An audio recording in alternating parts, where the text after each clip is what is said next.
지난 3주 동안 우리는 인생에서 마주하는 세 가지 고통스러운 상황에 대해서 함께 나누었습니다. 사람 때문에, 관계 때문에 상처받는 것, 첫 번째. 그리고 두 번째는 사랑하는 사람의 죽음이었고요. 그리고 세 번째는 우리의 기대가 무너질 때 찾아오는 그 우울과 그리고 그런 어려움들에 대해서 함께 나눴습니다. 오늘은 이 세 가지 모두의 밑바닥에 깔려 있는 어떤 의미에서 인간 마음의 가장 깊은 곳에 있는 상처를 함께 다루려고 합니다. 근데 이것은 아마도 그리스도인들에게 있는 고통일 것 같아요. 근데 그건 뭐냐면 하나님께 실망하는 것입니다. 그렇죠? 하나님께 실망하는 것. 그러니까 여러분은 하나님께 실망해 본 적이 있으세요? 어떠신가요? 마음으로 손을 딱 든다면 여러분 몇 분 들으셨네요, 그렇죠? 네, 하나님께 실망한 적이 있을 거예요. 근데 아마도 이것에 대한 대답은 여러분 각자의 신앙 배경과 또 한편에 하나님에 대한 하나님을 바라보는 어떤 방식에 따라서 이것에 대한 질문이 좀 답이 달라질 것 같습니다. 인생의 거의 모든 일을 하나님과 연결해서 해석하는 분이라면 저 하나님께 서운한 게 많아요. 자주 하나님께 섭섭함을 느낍니다. 실망할 때가 있습니다. 라고 이렇게 말할 거고요. 반대로 아직 저는 하나님에 대해서 탐색 중입니다. 또 한편에 저는 그냥 신에게 큰 기대를 하고 있지 않기 때문에 전혀 제가 하나님에 대해서 실망하고 그럴 거 전혀 없는 것 같아요. 그래서 저 잘 모르겠네요. 어떻게 이렇게 대답할 수 있는 분들도 이 자리에 있을 것 같습니다. 근데 하나님께 실망한 적이 없다라고 말하는 분, 특별히 이렇게 구도자들, 이런 분들 위해서 제가 이렇게 생각해봐도 좋을 것 같아요. 그런 분들의 이런 느낌으로 연결시키면 오늘 주제가 좀 더 여러분에게 와닿을 것 같아요. 사실 모든 사람은 있잖아요. 눈에 보이지 않아도 마음 깊은 곳에 기대의 대상이라는 것이 존재하게 됩니다. 그러니까 이런 거죠. 사랑은 배신하지 않아 라는 그런 기대가 있고요. 가족은 언제나 내 편일 거야 라는 이런 기대들이 있고요. 또 세상은 최소한의 그 공정함이 있을 거야 라고 이 세상을 기대하는 게 있습니다. 근데 우리는 이런 기대들을 토대로 좋은 부모면 자녀들도 잘 될 거야 라는 이런 인생 원칙을 가지고 삶을 살아가요. 거기에다가 삶의 의미와 그리고 삶의 여러 가지 추구를 가지고 살아가게 됩니다. 근데 우리가 아는 것처럼 우리는 인생 가운데서 이런 기대가 철저하게 무너지는 이런 기대를 깨뜨리는 현실을 경험하게 되죠. 그때 여러분들이 우리가 어떻게 말하냐면 이런 말을 본 적 있죠. 세상에 실망했어. 나는 사람들에게 진짜 실망했어 라고 이렇게 표현할 때가 있습니다. 하지만 이 표현을 조금만 깊이 들여다보면 그건 단지 보이는 이 세상에 실망했다 아니면 보이는 어떤 사람들에게 실망했다라는 것을 넘어섭니다. 그러니까 세상이 이렇게 움직일 거라고 생각하는 거, 세상이 최소한 이런 방식으로 움직일 거라는 그 신념이 무너진 데에서 오는 상실감, 그게 아마도 우리가 나 사람에게 실망했어, 세상에 실망했어에는 이런 표현이 그 안에 있는 것 같습니다. 신을 인정하지 않는 사람도 삶이 어떤 원리로 흘러가야 한다라는 나름의 믿음 체계가 있다는 거예요. 그래서 성경은 바로 이 지점에서 우리가 일반적으로 세상에 실망했어 그리고 사람에게 실망했어라는 표현이 그리스도인들에게는 그리고 신을 믿는 사람들에게는 바로 그 감정이 하나님께 실망했어라는 표현으로 갈 수밖에 없다는 거예요. 오늘 그 주제를 이제 여러분과 함께 나누어 가도록 하겠습니다. 오늘은 저는 그 세례 요한의 이야기를 통해서 두 가지를 여러분과 함께 나누어 가려고 합니다. 첫 번째, 우리는 왜 하나님께 실망하는가를 함께 다루겠습니다. 두 번째, 하나님께 실망한 나에게 하나님도 실망하실까? 라는 두 번째 질문. 그래서 하나님도 나에게 실망하실까라는 이 두 번째 질문 가지고 여러분과 함께 나눌게요. 오늘 읽은 말씀에는 예수님에게 실망한 한 사람이 나오죠. 바로 세례 요한이라는 인물이 나옵니다. 여러분 이제 그에 대해서 좀 소개해 드릴게요. 유대인들은 있잖아요. 이 당시 유대인들은 BC 9세기에 죽음을 맞지 않고 하늘로 들려 올라간 그 엘리야가 재출현할 것이다 라는 기대감을 가지고 있었습니다. 무엇보다 메시아가 올 거라는 기대감이 있었는데 그 전에 이 엘리야가 올 것이라는 기대감이 가지고 있었어요. 왜냐하면 말라기라는 선지자가 엘리야가 다시 출현할 것이라는 예언을 했고요. 또 한편에 그 엘리야가 다시 출현해서 바로 메시아의 길을 준비할 것이다 라고 이미 이 예고를 해놨거든요. 그러면서 세례 요한은 바로 이 오래된 예언이 가리키고 있는 그 엘리야가 다시 출현한 것이라고 오늘 말씀 보면 예수님이 그가 엘리야라고 이렇게 말라기 선지자의 예언이 이루어진 그 인물이라고 이렇게 인정하고 있는 것을 보게 됩니다. 근데 재밌는 건 뭐냐면 이 엘리야와 세례 요한은 거의 평행 이론이에요. 한번 재밌는 게 되게 많아요. 우선 그 둘은 엘리야가 광야에서 성장한 것처럼 세례 요한도 광야에서 성장합니다. 그리고 그가 입던 드레스 코드도 굉장히 둘이 맞아요. 뭐냐면 거친 낙타옷과 그다음에 가죽띠로 입었다는 걸 강조하거든요. 엘리야가 털이 많은 사람이에요. 아무튼 그런 모든 것이 비슷합니다. 또 한편에 그들은 이스라엘 가운데 동일한 회개의 메시지를 전달했어요. 그러니까 가진 메시지가 동일했어요. 동일한 사역을 했던 것이죠. 근데 그렇게 예수님이 오시기를 예비했던 요한 앞에 드디어 예수님이 딱 나타나요. 근데 놀랍게도 성경에 보니까요, 예수님을 먼 발치에 보고서도 한 번도 만나본 적이 없는데 그가 하나님이 말씀하신 메시아라는 걸 이렇게 알아보았다는 걸 말씀하고 있습니다. 그리고 제자에게 이렇게 말해요. 보라, 하나님의 어린 양이로다 라고 이렇게 예수님에 대해서 가리켜 소개하고 있습니다. 그는 예수님께 이제 이어서 예수님께 세례를 베풀거든요. 굉장히 놀라운 일이에요. 예수님께 세례를 베풀고 이제 성령님이 그에게 비둘기같이 내려오는 걸 목도하게 됩니다. 우리는 지난주에 엘리야 봤죠. 하늘에서 불이 떨어지는 것을 봤잖아요. 근데 그것보다 더 놀라운 거예요. 불같은 성령, 비둘기와 같은 성령이 예수님께 임하는 광경을 보게 돼요. 놀랍죠. 근데 이 일로 요한은 예수님이 진정 메시아라는 걸 완전히 확신하게 돼요. 그것에서 확실하게 알게 됩니다. 그리고 나서 그는 이런 태도를 취하죠. 그는 흥하여야 하겠고 나는 쇠하여야 하리라 라고 고백하면서 자신의 제자들을 예수님께 보내요. 그런 이야기가 전개됩니다. 요한은 이렇게 예수님께 자신의 자리를 내어드리며 분명히 어떤 기대를 가졌을 거예요. 그 기대는 뭘까요?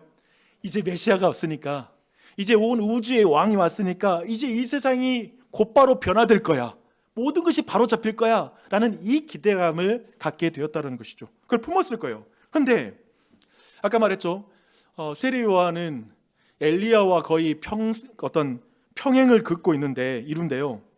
엘리야가 어떤 인물이었죠? 구약의 최고의 빌런 부부, 지난번에 말했다시피 아합과 이세벨이라는, 아합 왕과 이세벨이 다스릴 때 그들에게 맞섰던 사람이 바로 엘리야였는데, 지금 오늘 본문에서도 바로 지금 이스라엘 유대 땅을 다스리고 있는 헤롯 안티파스와 또 헤로디아라는 그 부부의 어떤 부도덕을 고발합니다. 이게 어떤 부도덕이냐면 헤롯 안티파스가 동생 빌립의 아내인 헤로디아와 결혼을 해버리는 거예요. 그러니까 아주 지금 뭐 콩가루 가문, 아무튼 지금 벽보가 복잡하게 얽히지만 되게 비난받을 만한 일을 한 거잖아요. 그것에 대해서 정면으로 그걸 지적했거든요. 근데 그 결과 요한은 헤롯에게 붙잡혀서 이제 감옥에 갇힙니다. 그리고 헤로디아의 엄청난 미움을 받죠. 여러분, 여자가 미움을 정말 미워하면, 한을 품으면 막 그런 온유월의 서리가 내린다고 하는데, 나중에 이 헤로디아 때문에 요한이 목베임을 당해서 죽게 되거든요. 진짜 미움을 받게 된 거예요. 다시 말해서 지금 이 모든 걸 우리가 평가해 본다면, 지금 세례 요한은 하나님의 말씀에 충성했기 때문에 어둡고 차가운 감옥에 갇혀 있는 상황이 된 거예요. 그렇죠? 내가 잘못해서 감옥 들어간 것도 아니고 하나님의 뜻대로 했다가 이렇게 되었다는 걸 보게 됩니다. 근데 감옥에 갇힌 세례 요한은 그러면서 막 갇히고 나서, 그리고 그 불편함과 그 어둡고 축축한 그 감옥 속에서 그가 가장 무엇을 먼저 했을까라고 질문한다면, 저는 세례 요한이 바로 이렇게 했을 거라고 생각해요. 그는 먼저 면회를 온 제자들에게 예수님의 동향부터 먼저 알아오라고 부탁했을 것 같아요. 그러니까 온통 이 사람에게는 예수님에 대한 관심이 분명히 있었을 거예요. 생각해 보세요. 세례 요한이 누굽니까? 광야에서 회개의 세례를 베풀면서 불의한 시대를 향해서 칼날 같은 말을 진짜 많이 했거든요. 그 유명한 말이 있거든요. 독사의 자식들아! 뭐냐면 이 말을 누구에게 했냐면 유대의 종교 지도자들에게 독사의 자식들아! 라고 외치면서 그들에게 회개할 걸 촉구했던 그런 인물이거든요. 그런 인물을 봤을 때 정말 세례 요한이 메시아에게 기대했던 거, 지금 간절히 이 순간, 감옥에 갇힌 순간에 더욱 기대하는 건 그거죠. 메시아 예수님이 빠르게 즉각적으로 이 썩어 빠진 정치 권력과 구조를 빨리 뒤집어 엎기를, 이걸 완전히 바로잡기를 바랍니다. 그렇게 되면 내가 곧 나를 주님께서 구해 주실 것입니다. 이 기대감을 그는 깊이 가지고 있었을 것입니다.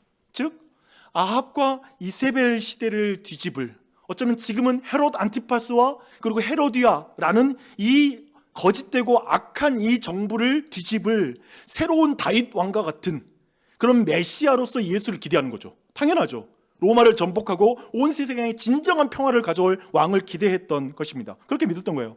그런 그렇게 되면 어떻게 되겠어요? 이 모든 것을 해결하면 당연히 맨 먼저 풀려날 사람은 바로 요한 자신이겠죠.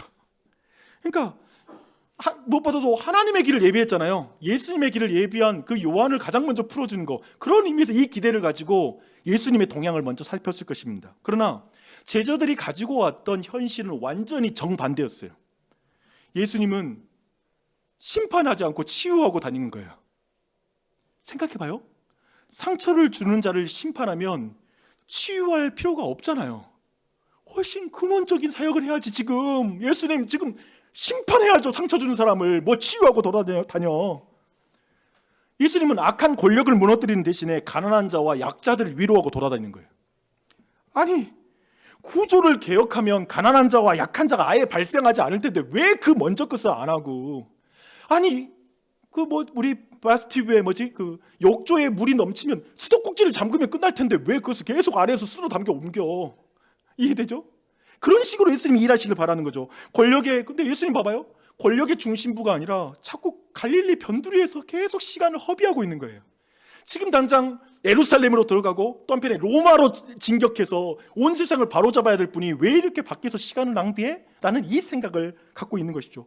그러니까 이 모든 것을 종합해 보니까 세례 요한에게 딱 계산이 떨어지는 거예요. 뭐냐면 지금 예수님이 일하는 방식이 자신이 기대하는 방식과 너무 다르다는 거야. 그것은 또 한편에 자신의 개인적인 어떤 상처도 되는데 뭐냐면 예수님이 지금 나를 구해줄 마음이 전혀 없다라는 결론에 도달하는 거지. 전혀 나를 풀어줄 마음이 없구나 라는 이런 오해까지 들 정도의 상황이 됐다라고 읽을 수 있습니다. 네, 필립 얀시라는 기독교 작가가 있어요. 제가 대학교 때 그분의 책을 참 많이 읽었던 기억이 나는데 그분의 책 중에 하나님 당신께 실망했습니다 라는 책이 있어요. 네, 그 책에 보면 두 가지 간극 때문에 우리는 하나님께 실망한다라고 말하고 있는데 그 간극이 여기에 그대로 세례 요한에게 적용될 수 있을 것 같아요. 두 가지 간극이 뭐냐면 기대의 간극과 현실의 간극이라는 것입니다. 이건 아마도 보편적으로 적용할 수 있는 내용이니까 한번 들어보십시오. 첫 번째, 기대의 간극이에요. 기대의 간극이란 게 뭐냐면 메시아는 이렇게 하셔야 한다, 메시아는 이런 방식으로 일해야 돼 라는 그런 기대, 그것이 바로 기대입니다. 요한은 근데 보세요, 그 기대가 있는데 실제로 예수님이 하시는 사역 사이에 거대한 틈이 있는 거예요. 그게 기대의 간극입니다. 우리도 그게 있잖아요. 하나님이라면 이런 일을 다 막아주셔야 하는 거 아니야? 내가 얼마나 하나님께 헌신했는데 왜 이런 일이 내게 벌어지지? 아니 10년 동안 기도했는데 왜 여전히 응답이 없어? 왜 관계는 더 악화되고 있지? 왜 더 어렵지? 라고 하는 거죠. 인간은, 그런 의미에서 우리 모든 인간은 있잖아요, 하나님, 우리가 원하는 하나님 작동 방식이 있어요. 하나님이 이렇게 움직여줘야 된다는 여러분의 그림이 있어요. 그래서 이게 바로 기대의 간극입니다. 두 번째는 현실의 간극입니다. 봐봐요. 이는 내가 겪는 고난의 깊이와 하나님이 침묵하고 있는 것 같은 보이는 현실, 그 사이에 있는 틈이에요. 지금 세례 요한이 감옥에서 느끼는 고통은 상상이 아니죠. 현실이죠. 그가 지금 경험하고 있는 현실입니다. 그런데 예수님의 응답이 너무 느린 거야. 그렇죠? 예수님의 응답이 느려요. 메시아가 분명히 왔어. 분명히 그가 메시아라는 걸 알아. 근데 상황은 조금도 바뀌지 않았어. 지난번에 봤던 것처럼 정치 권력은 하나도 안 바뀌었고 어떤 여러 가지 지도자의 교체는 없어요. 일도 안 바뀌었어. 이것은 엘리야가 느낀 것이기도 하죠. 그래서 하나님은 오히려 더 멀게 느껴지는 거야. 그러니까 믿음이 있기 때문에 하나님이 더 멀게 느껴지는 상황이 있다는 거예요. 그게 현실의 간극이에요. 우리도 비슷한 느낌을 경험하게 되죠. 병원에서 들은 말이 하나님께 기도한 내용과 정반대일 때, 열심히 신앙생활 했는데 정작 위기의 순간에 하나님께서 전혀 움직이지 않는 것 같을 때, 부당한 일을 당했는데 하나님은 그 억울함을 전혀 풀어주지 않고 그 부당한 사람이 승승장구할 때, 이번에 승진했네? 이럴 때 사람들은 자연스럽게 이런 생각을 하게 됩니다. 정말 하나님이 나를 보고 계신 것이 맞나? 왜 이렇게 조용하시지? 라는 이런 생각을 안 할 수가 없는 거예요. 바로 이것이 현실의 간극이라는 것입니다. 요한이 감옥에서 느꼈던 그 감정, 그것은 아마도 오늘날 우리가 느끼는 그 감정들과 지금 다 있다라고 볼 수 있을 거예요. 근데 기대의 간극과 현실의 간극, 거기서 좀 거긴 것 같죠, 그렇죠? 쭉 설명을 들었는데 우선 여러분 들을 때 지금 그 말이 그 말인 것 같은데 지금 뭐지? 차이가 있어요. 봐봐요.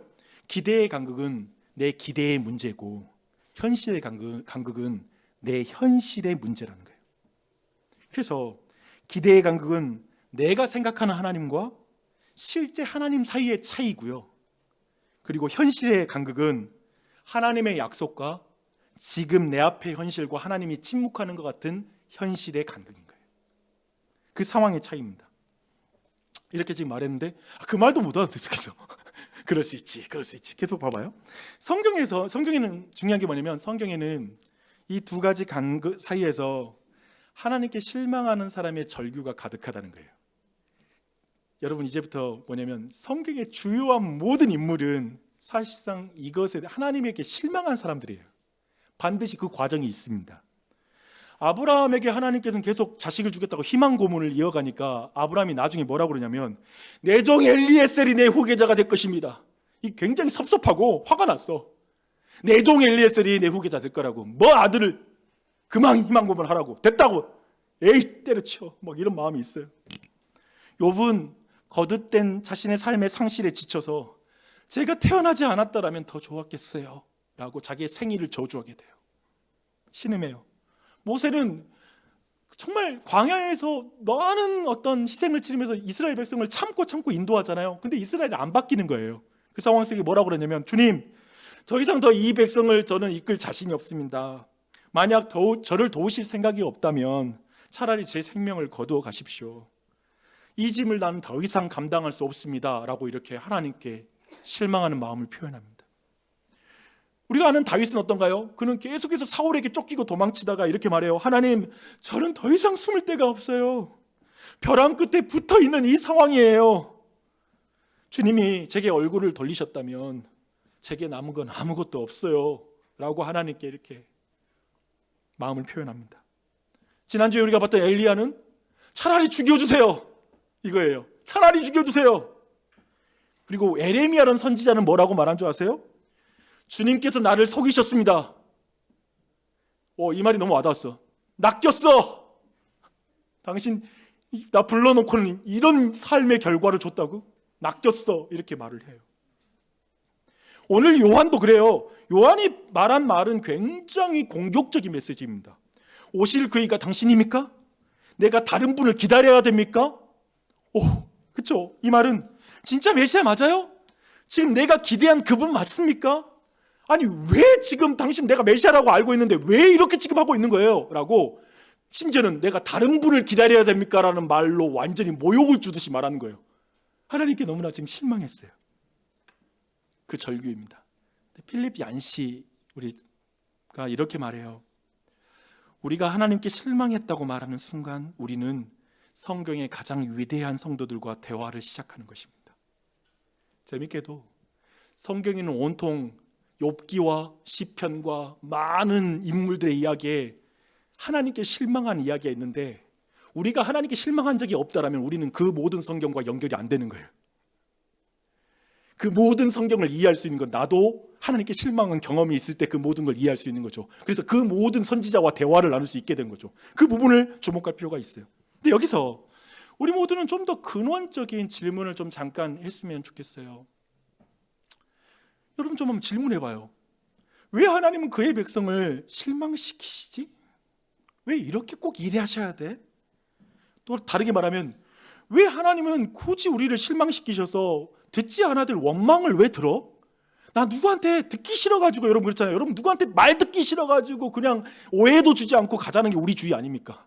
그렇죠? 자식 키울 때도 그 말 많은 걸 들었어. 내가 너한테 나중에 원망 드리지 않으려고 하는데 우리 자식들한테 원망 드리지 않으려고 하는 것들이 너무 많아. 근데 하나님은 왜 이렇게 인도하실까라는 질문을 우리는 근본적으로 해보는 거죠. 하나님이 전능한데 요한이 감옥에 안 들어가게 하시면 되잖아요. 그런데 하나님은 그걸 막지 않으세요. 하나님은 우리가 흔들리는 것을 보고 계십니다. 우리가 하나님께 오해하고 하나님께 절망하고 하나님 앞에 실망하는 거, 그래서 절규하는 걸 들으세요. 그 길을 가겠다는 거예요. 왜 하나님은 그 모든 오해와 실망을 감수하며 왜 그렇게 더디게 그리고 때로는 침묵하시는 걸까? 이 질문이 우리에게 남는 거죠. 왜 그럴까? 하나님 왜 그렇게 이래? 이것은 근본적으로 답은 이거예요. 하나님 때문에 그렇습니다. 하나님 때문에 그래요. 뭐 화를 내면서 하나님 때문에 그런 거야. C.S. 루이스의 스크루테프의 편지와 그리고 순전한 기독교에서 C.S. 루이스가 하나님을 뭐라고 부르냐면 성상 파괴자라고 부릅니다. 성상을 이콘이라고 말하는데 그림일 수 있고 아니면 동상일 수 있어요. 그 성상, 즉 우리가 만든 상을 깨뜨리시는 하나님, 내가 만든 하나님에 대한 이미지. 여러분 어떤 하나님 믿으세요? 모르면 제가 봤던 많은 요즘 젊은 친구들 이렇게 말하죠. 저는 사랑의 하나님을 믿어요. 요즘 유행하는 하나님이거든요. 근데 공의로운 하나님은 그렇게 와닿지 않고요. 그래서 구약 성경보다는 신약이 너무나 와닿아요. 자신이 만든 이콘이 있죠. 그 이미지가 있어요. 내가 기대하는 방식으로 하나님이 일하기를 바라요. 내가 생각하는 하나님의 역할이 있어. 그래서 하나님은 이래야 한다라고 우리의 머릿속에 그 그림을 그리고 있어요. 신에 대한, 종교에 대한 여러분의 모든 입장이 있는 거예요. 하나님은 이 성상을 깨뜨리는 일의 전문가예요. 이걸 우리가 가지고 있는 걸 보고 계시질 않아. 이게 우리의 고통이야.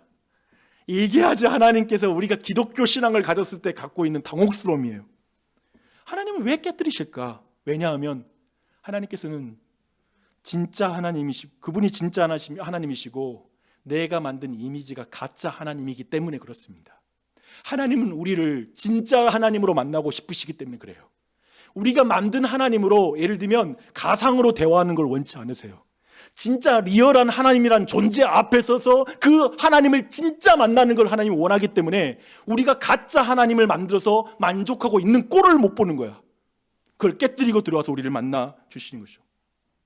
그래서 루이스가 이런 말이에요. 하나님은 우리가 만든 거짓 하나님이 산산이 부수심으로써 우리를 참 하나님께로 인도한다. 하나님 늘 이렇게 일하세요.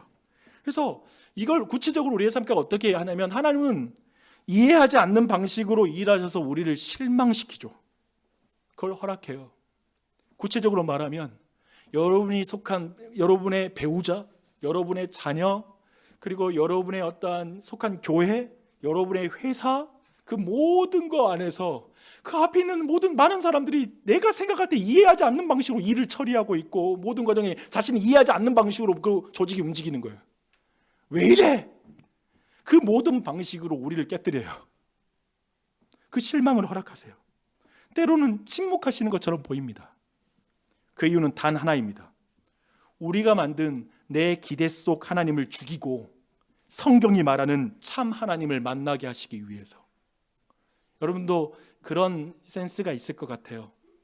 진짜 사랑하는 사람에게 진짜 나로 만나고 싶은, 나를 막 가면으로 꾸며서 누군가를 만나는 게 아니라 모든 인간은 그냥 나를 인정해주고 다 받아주는 존재를 만나고 싶잖아요. 하나님도 그러신 거예요. 진짜 나로 만나고 싶으신 거죠. 이렇게 보면 여러분 하나가 분명히 결론이 나와요. 그런 의미에서 그리스도인은 반드시 하나님께 실망하는 것을 피할 수가 없습니다. 우리 모두는 하나님께 실망하는 걸 피할 수가 없어요. 성경과 그리스도인 삶 전체가 사실 하나님께 어떤 실망한 이야기가 가득해요. 실망한 이야기로 전부이거나 실망한 이야기로 끝났다는 말은 아니에요. 반드시 하나님께 실망하는 과정이 있어요. 우리는 하나님께 실망하는 표현을 보통 부정적으로 생각하는 것 같아요. 그래서 나 하나님께 실망했어, 나 시험 든 것 같아. 그 순간에 우리는 그러죠. 너 믿음이 약해졌다, 너 하나님께 오해하고 있는 거야, 야 네가 잘못했으니까 그러겠지, 너가 뭔가 부족해서 그렇게 지금 하나님께 실망한 거야 라고 이렇게 때로는 그냥 그렇게 비난하거나 그렇게 느낄 때가, 우리 스스로도 그렇게 느낄 때가 있습니다. 그러나 성경을 천천히 보십시오. 잘 들여다보십시오. 그러면 어떤 하나님에 대한 실망은 믿음의 실패가 아니라 믿음이 깊어지는 문이라는 사실을 깨닫게 됩니다. 이것을 기억해야 됩니다. 제가 이걸 어떻게 확신하며 말할 수 있을까요? 실망은 실패가 아니라, 믿음의 실패가 아니라 더 깊은 믿음으로 나아가는 관문입니다 라고 제가 이렇게 믿음으로 말하거든요. 제가 왜 그렇게 말할 수 있을까요? 아니, 하나님께 실망하는 우리에게 저는 하나님께서도 나를 실망하실 거라고 생각하고 있거든요. 내가 그렇게 원망하고 불평할 때 하나님이 나를 얼마나 한심하게 보겠어요? 근데 그게 가장 큰 오해예요.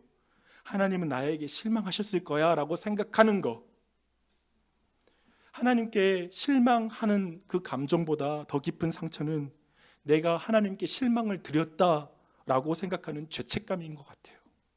때로는 이 문제 앞에 우리가 서게 된다는 것이죠. 하나님께 실망한 것을 실패라고 생각하는 것입니다. 그러나 놀랍게도 성경에 하나님 있잖아요. 성경에 하나님은 그런 우리의 성상을 깨뜨리러 오시죠. 즉 내가 하나님께 실망시켜드리면 하나님도 나에게 실망할 거야 라고 말하는 하나님관을 깨뜨리시죠. 내가 죄인이 되면 하나님 날 버리실 거야 라고 생각하는 그 성상을 깨뜨리러 오시죠. 그분은 우리가 흔들릴 때 우리를 버리거나 우리를 책망하지 않으십니다. 오늘 본문의 예수님을 한번 주목해 보십시오. 예수님은 요한의 실망을 보면서 단 한 번도 정죄하지 않아요. 여러분이 복음서를 조금 읽어본다면 예수님이 제자들에게 자주 했던 책망 중에 하나가 뭐냐면 이거예요. 어찌 의심하느냐? 믿음이 적은 것들아. 이거 조금만 빈틈 보이면 예수님이 늘 이 말씀하셨어요. 어휴 저 믿음이 적은 것들, 믿음이 작은 자들아 하면서 책망하셨어요. 근데 오늘 본문 보세요. 예수님이 그 말을 안 해요. 제가 볼 때 세례요한에게 진짜 믿음에 문제가 있었다면 분명히 예수님께서 책망하셨을 것 같아요. 그렇게 말하지 않아요. 왜냐하면 요한의 질문, 다른 일을 기다리오리까? 라고 하는 그 질문은 믿음 없음이 아니라 믿고자 하는 몸부림이니까. 즉 자신이 정말 분명히 메시아라고 믿지만 지금 자신이 처한 상황에 예수님께서 하시고 있는 그 이해할 수 없는 행동들, 즉 이해되지 않는 하나님이라는 분을 보면서 난 당신을 메시아로 믿고 있는데 온전히 나 좀 이해시켜 주세요. 무슨 일이에요? 라고 호소하고 그걸 간구하는 말이니까. 예수님 있잖아요. 세례요한의 말 가운데 오해 안 하는 것 같아요. 다른 일을 기다려? 그 말꼬리 잡지는 않아. 그 표면적인 정도가 아니라 세례요한의 깊은 그 믿음까지 다 보시는 거죠. 그 내적인 고통까지 다 아세요. 하나님은 우리의 내적인 것 다 아세요. 그래서 어떤 의미에서 오늘 말씀 잘 보잖아요. 그런 의미에서 요한이 떠난 뒤에 사람들에게 요한 디펜스를 예수님께서 완전 쳐줘요. 혹시라도 그 제자들이 요한의 믿음에 대해서 의심할까 봐 뭐라고 하냐면 여자가 낳은 자 중에 요한보다 큰 자가 없다. 엄청난 말을 하는 거지. 세례 요한 이런 말 한다고 해서 너희들 오해하지 마. 때로는 우리가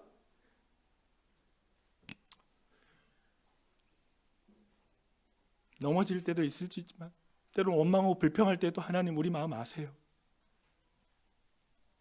요한이 흔들렸던 그 순간은 예수님에게서 요한이 버려지는 실패가 아니라 오히려 예수님이 요한을 가장 깊이 인정하고 가장 크게 품었던 순간인 것 같아요. 혹시 여러분이 진짜 하나님께 실망해가지고 너무 믿는데 하나님 이거 뭐예요? 라고 기도하고 있다면 그 자리에서 하나님은 여러분을 가장 깊이 인정하고 있을 거고요. 여러분을 가장 깊이 하나님께서 품고 있을 거예요. 이 사실을 믿으십시오. 이게 제가 만난 진정한 하나님입니다. 제가 만난 성경을 통해서 만난 진짜 하나님입니다. 찐 하나님입니다. 상상한 게 아닙니다. 제가 과도하게 해석한 것이 아니라고 생각합니다. 이게 하나님입니다. 하나님께 실망했다라는 말이 신앙을 잃었다는 뜻이 아니라 오히려 진짜 하나님을 더 깊이 알아가는 과정이 될 수 있습니다. 하나님께 실망하는 것은 믿음이 무너지는 자리가 아니라 믿음이 다시 세워지는 자리입니다. 하나님이 우리에게 실망한 것이 아니라 우리가 가진 잘못된 하나님의 형상이 무너질 뿐입니다. 그럼 무너져야 되죠. 실망은 우리의 믿음을 부수는 것이 아니라 우리 안에 우상이 된 기대를 부수고 참된 신뢰를 하나님께 드리는 그 자리입니다. 그리고 그 과정에서 예수님은 절대 우리를 떠나지 않으십니다. 절대 예수님은 우리를 떠나지 않습니다. 그러므로 주 안에 사랑하는 성도 여러분, 하나님께 실망한다라는 경험 자체를 너무 두려워하지 마시고 요즘 하나님께 내가 실망했다라는 그 경험 자체에 너무 매이지도 마십시오. 실패라고 생각하지 마십시오. 그 자리는 하나님이 우리를 잃어버린 자리가 아니라 우리가 하나님을 새롭게 만나는 자리이기 때문에 그렇습니다. 오늘 말씀을 좀 정리하면 하나님께 실망하지 않는 그리스도인에게 나타나는 영적인 문제를 한번 생각하면서 오늘 말씀을 좀 정리하면 좋을 것 같아요. 제가 오늘 설교에서 약간 이 주제가 좀 옆으로 나오는 주제가 될 수 있을 것 같아요. 근데 여러분의 생각과 묵상을 더 넓혀주게 될 것 같습니다. 아까 처음에 제가 설교를 시작할 때 만약에 여러분이 하나님께 실망하지 않았다면 아마도 구도자일 때 하나님이 아예 믿지 않으니까 그럴 수 있는 가능성이 많은데, 이제 제가 다룰 건 뭐냐면 여러분이 신앙생활을 하고 있고 교회를 다니지만 왜 우리는 하나님께 실망하지 않을까? 제가 느꼈던 건 오늘날 많은 그리스도인들은 그냥 하나님께 별로 실망 안 한다. 뭐 일주일 동안 기도한 적도 별로 없을 뿐만 아니라 뭔가 지금 우리 안에 뭔가 이상한 수십 년 동안 신앙생활했는데 별로 하나님에 대해서 실망하지 않는 이 상태에 대해서 꼭 다뤄줘야 될 거라는 생각이 들었습니다. 하나님께 단 한 번도 나는 해본 적이 없어요. 이 말은 얼핏 들으면 무척 믿음이 좋아 보이죠. 그런데 경우에 따라서 굉장히 위험한 영적 신호일 수 있다는 것입니다. 예를 들어 30년간 저희 부부 한 번도 싸운 적이 없어요. 션과 정혜영 짜증나잖아요. 그냥 그들의, 물론 이제 그분들 잘 살라고 축복하는 마음 가지고, 근데 뭐냐면 부부의 사랑이 깊어서라고 말할 수 있겠지만 어떤 의미에서 그렇게 한 번도 안 싸웠다라고 말한다면 서로에게 마음을 열지 않고 철저하게 개인적인 삶을 존중하면서 분리돼서 완전히 서로를 존중하는 수준 정도가 되기 때문에 안 싸우는 거 아닐까? 라는 생각을 도리어 해보는 것이죠. 그런 맥락으로 오늘 이 주제를 한번 더 깊이 한번 하나님께 실망하지 않고 있는 나에 대해서 한번 좀 더 알아봤으면 좋겠어요. 첫 번째 뭐냐면 하나님께 마음을 맡기지 않은 신앙이기 때문에 하나님께 실망하지 않을 수가 있습니다. 사람은 마음을 깊이 맡기는 관계에서만 실망해요.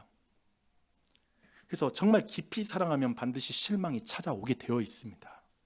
왜냐하면 사랑은 반드시 기대를 동반하기 때문에 그래요. 그러니까 제가 볼 때 교회 안에 있는 거짓말 중에 하나가 이거거든요. 교인들은 사랑할 대상이지 기대하는 대상은 아니야. 거짓말이에요, 거짓말. 새빨간 거짓말. 누군가를 전혀 기대하지 않으면서 사랑한대. 자기가 만든 사랑이지. 그리고 완전히 성경적인 개념도 아니에요. 즉 상처를 피하고 싶어서 말하는 개념에 지나지 않는 거지. 그렇죠. 그렇게 말하는 게 더 정확할 수 있을 것 같아요. 기대가 클수록 실망도 더 깊어집니다. 반대로 마음을 내어주지 않으면 실망한 일이 전혀 없습니다. 그것은 깨끗함이 아니라 회피죠. 우리가 하나님께 한 번도 실망해 본 적이 없다면 그것은 혹시 우리 안에 하나님께 한 번도 내가 마음을 내준 적이 없다라는 것이 아닌지를 돌아봐야 됩니다. 마트 계산대에서 만난 직원에게 실망할 일이 없어요. 거기에 내가 마음을 주진 않거든요. 돈을 주지. 나는 하나님께 상처를 받지 않았습니다 라고 말하는 사람은 상처를 피한 게 아니라 사실 사랑을 피한 거예요. 생각해보면 우리는 상처를 피하기 위해서 모든 관계를 맺고 있는데 그런 가운데 벽을 치잖아요. 사실 그 사람과 사랑을 맺는 관계도 포기해버린 거야. 비참하죠. 하나님께 실망해 본 적이 없는 사람은 하나님께 자신을 깊이 맡겨본 적이 없을 가능성이 큽니다. 돌아보십시오. 여러분의 신앙과 여러분의 근본적으로 기독교 신앙 안에 가진 기대가 뭔지를 점검하십시오. 이 부분이 첫 번째예요. 두 번째는 이거예요. 하나님께 진짜 질문을 던져본 적이 없는 신앙, 그런 사람은 실망하지 않습니다. 어떤 사람들은 신앙생활할 때 고객센터 상담처럼 하는 것을 보게 돼요. 제가 예를 들면 목회자랑 만났을 때에도 제가 기도 제목 없어요? 라고 물을 때에도 이런 식의 답이 느낄 때가 있어요. 문의사항 없고요, 불만사항 없습니다. 그냥 시키는 대로 할게요. 이렇게 말하는 거죠. 이런 태도로 생각해봐요. 이런 말을 할 때 뭐 진짜로 기도 제목 물어봤을 때 저 기도 제목 별거 크게 문제 없다고 이렇게 말하는 순간에 굉장히 그게 잘 믿고 있기 때문에, 그가 정말 잘 믿고 있기 때문일 수도 있을 것 같아요. 근데 그렇게 보이죠.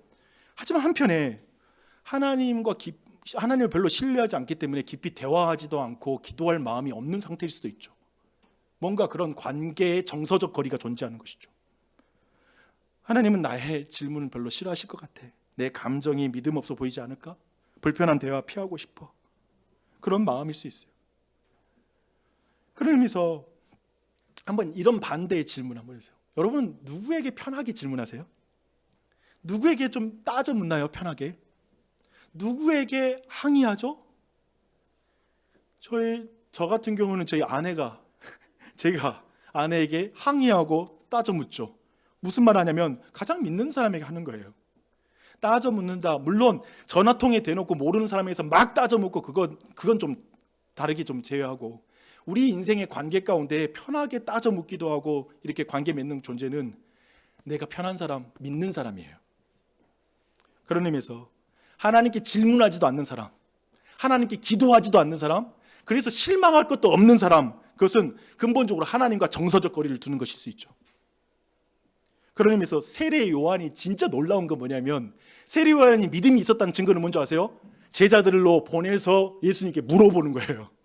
이해되죠? 세례 요한에게 믿음이 없었다면 나 예수님 안 믿기로 했어라고 선언하면 돼요. 아니요, 물어보는 거예요.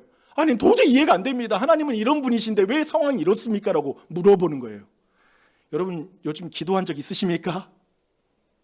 요즘 정말 여러분이 기도하고 계십니까? 라는 이런 질문을 스스로에게 한번 해봤으면 좋겠어요. 그리고 마지막으로 빨리 볼게요. 마지막 한 가지, 우리가 하나님께 실망하지 않는 그 이유는 뭐냐면, 내가 만든 신을 섬기고 있기 때문에, 내가 만든 종교로 기독교를 지금 따라오고 교회 생활을 하기 때문일 가능성이 있습니다.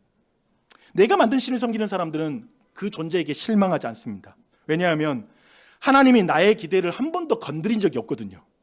내가 만든 그 하나님은 내가 쉽게 말하면 통제 가능한 하나님인데, 그 말은 뭐냐면 그가 나를 위한 도구이거든요. 신앙생활, 종교, 기독교는 다 그냥 내 인생의 액세서리이고 내가 적당히 이용하는 것이거든요. 내 삶을 방해하지 않는 한 내가 그 정도의 설교는 받아들이겠지만, 내 삶을 통제하려고 하는 그런 하나님에 대해서 소개한다면 나는 거기에 대한 언제든지 반감을 드러낼 마음이 있거든요. 항상 내 방식대로 움직여주는 신까지는 내가 원하지만, 내 방식대로 움직여주지 않는 신이라면 나는 그 신을 별로 원하지 않거든요. 그런 경우에 그는 근본적으로 하나님께 실망하지 않습니다. 그렇죠? 이 세 가지인 것 같아요. 이제 말씀을 정리하겠습니다. 주안의 사랑하는 여러분, 우리는 삶에서도 하나님께 실망하는 순간이 반드시 오는 것 같습니다. 요즘 오신 분 계세요? 힘들죠? 기도가 공중에 다 흩어져 버리는 것 같고, 기도하면 기도가 안 돼. 꿈꾸던 일이 갑자기 다 깨져버린 순간들도 오는 것 같습니다. 그때 우리는 조용히 혹은 크게 그냥 말하게 돼요. 주님, 정말 이 길이 맞습니까? 세례요한도 그 질문 앞에 서게 된 것 같아요. 감옥의 차가운 공기 속에서 그는 막 흔들리죠. 힘든데, 삶이 힘들잖아요. 하늘에 향해서 절박한 질문을 내던지는 거죠. 오실 그이가 정말 맞습니까? 예수님 다시 오신다고요? 예수님 진짜 오시는 거 맞아요? 믿음과 의심이 뒤엉킨, 그러나 포기하지 않으려고 하는 마지막 몸부림을 그리스도인들은 막 하죠. 그 상황 속에서. 그리고 놀랍게도 바로 그 자리에서 예수님은 요한을 꾸짖지 않으십니다. 우리가 그 상황 속에 있는 우리가 만나는 하나님은 우리를 꾸짖지 않으세요. 오히려 그의 이름을 세상에서 가장 높은 곳에 올려두시죠. 요한의 기대가 무너지는 그 순간이 예수님이 요한을 가장 깊이 품으시는 순간이었습니다. 우리도 그럴 것입니다. 우리의 삶도 이와 같습니다. 설명을 거부하는 고난이 우리에게 닥칩니다. 이해를 초월하는 사건들이 닥칩니다. 기도에도 움직이는 것 같은 그 현실, 일도 변화되지 않는 것 같은 상황이 몇 달, 몇 년으로 지속되면 더 이상 기도할 마음이 없습니다. 그러나 그때에도, 그렇게 실망스러운 그때에 꼭 하나님께 질문하십시오. 이 권면을 드립니다. 꼭 하나님께 질문하세요. 하나님 앞에 우세요. 하나님 앞에 화내세요. 하나님께 화내세요. 하나님께 화내세요. 왜 하나님께 화를 안 내세요? 오늘 저녁부터 막 괜히 신경질로 화내란 말 아닌데, 제가 말하는 건 뭐냐면, 하나님이라는 존재가 실제 하시며 나랑 관계를 맺고 내 곁에 계시는 그 관계적 존재로 인정하고 삶의 문제를 그분 앞에 말하라는 것. 하나님께 화를 내면서 답을 요구하세요. 그럴 때 바로 그 자리에 우리의 기대가 산산이 부서진 그 틈 사이로 하나님의 얼굴이 다시 새롭게 보일 것입니다. 내가 그렸던 성상이 깨어지고 내가 그린 하나님에 대한 그림이 깨어지고 진짜 하나님의 그림이 등장하는 것이죠. 그리고 그곳에서 우리는 무엇보다도 예수 그리스도를 만나게 될 것입니다. 예수 그리스도는 어떤 분인지 아세요? 모든 종교가 기대했던 하나님이 아니었죠. 인간의 몸으로 이 땅에 오셔서 십자가에 달려 자기의 몸을 깨뜨렸어요. 우리의 성상을 깨뜨리기 위해서 우리의 이 예수님은 완전히 우리가 생각하는 메시아와 완전히 다른 길을 걸어가죠. 자기를 죽임으로 우리를 구원하시는 그 길로 우리를 구원하십니다. 우리의 고정된 기대를 넘어서 하나님이 어떤 분이신지를 가장 선명하게 드러내는 그 자리가 십자가죠. 그 십자가를 바라보십시오. 그래서 우리의 기대가 깨져지는 순간은 어떤 의미에서 우리의 아픔으로 끝나지 않을 거예요. 아프잖아요. 우리의 기대가 깨지는 순간 원치 않죠. 그거 기도할 사람 있습니까? 주님, 이번 주에 내 기대를 깨워주세요. 아무도 없죠. 그러나 그 깨어짐 너머로 그리스도의 얼굴이 보여질 것입니다. 그분이 드러날 때 우리는 더 온전한 사람으로, 그리고 더 깊은 신실한 사람으로, 더 행복한 사람으로 발견될 것입니다. 내가 기대한 일이 이루어지고 안 이루어짐으로 행복하고 불행이 있는 존재가 아니라 모든 상황 속에 하나님이 나와 동행하신다는 믿음으로 말미암아 행복함을 배워가는 것. 이런 말들이 지금 우리가 듣는 이 순간에도 그게 무슨 말이야, 나는 잘 와닿지 않는데 라고 느끼는 이 마음이 모든 게 실제가 되기 시작하는 것. 그리고 모든 그 실제로 누려질 때 겁날 것도 크게 없고 비교될 것도 없고 이 세상에서 쫄릴 것도 없고 어떤 상황일지라도 내가 그분으로 만족하는 법을 배워가는 것. 그래서 우리에게 하나님께 실망할 때는 하나님을 잃어버린 자리가 아니라 그 깨어짐 속에서 참 하나님이 찾아오시는 자리요, 그분을 만나는 자리요, 그분을 닮아가는 자리가 되는 것. 그래서 우리가 그런 기도를 드릴 수 있을까? 주님, 제 기대가 무너져도 좋습니다. 그 무너짐 사이로 주님만 볼 수만 있다면. 제가 어렸을 때, 대학교 때 그런 기도를 드렸는데, 하나님, 나 잘못하면 때려주세요. 내가 더 온전한 하나님의 사람만 될 수 있다면. 지금도 기도합니다. 하나님, 나 좀, 제 기대가 무너져도 좋습니다. 그 무너짐 사이로 주님을 보게 해주시옵소서.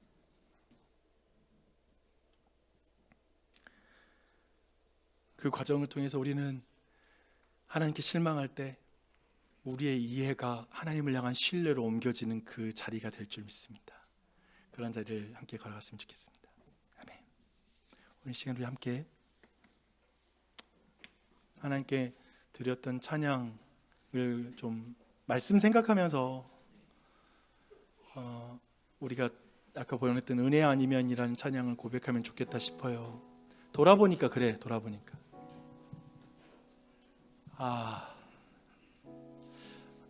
고난이 닥치면 하나님의 크신 계획이 안 보여요. 그냥 힘들 뿐이지, 아플 뿐이지. 근데 하나님이 그 모든 것 안에서 내게 찾아오시고 끝까지 나를 끝까지 지키시고 신실하게 나를 붙들어 주신 분이신 줄 믿습니다. 오늘 말씀을 기억하며 이 찬양을 주님께 드리도록 하겠습니다.